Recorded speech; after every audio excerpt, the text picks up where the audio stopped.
Welcome to Family Product Reviews. If you are new here, support us by subscribing.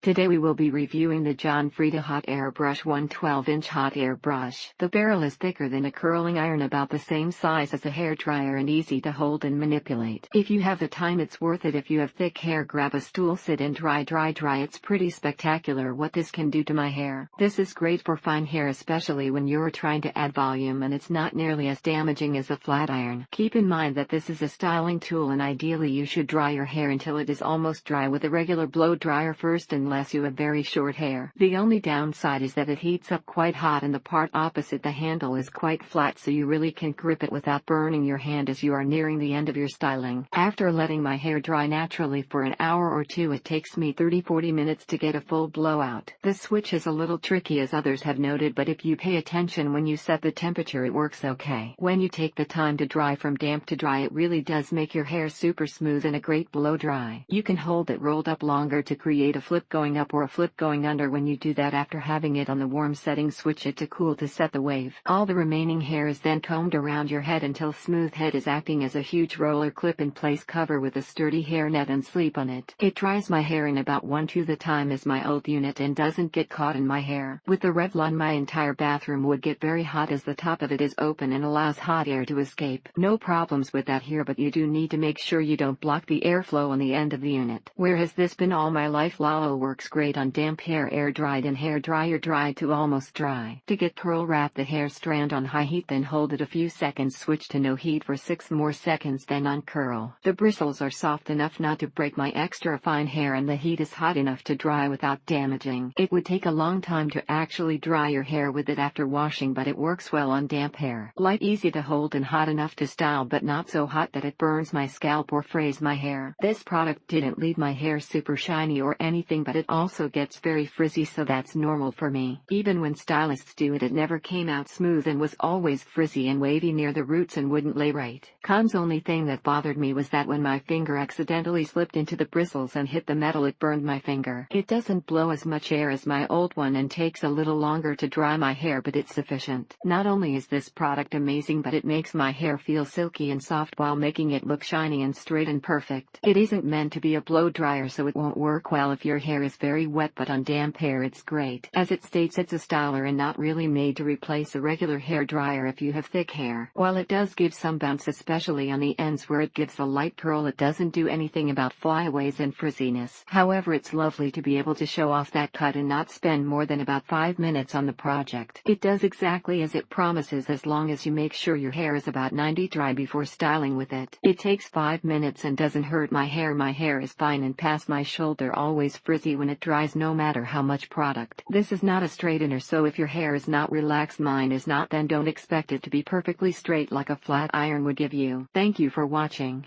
Do not forget to subscribe and leave your comments below.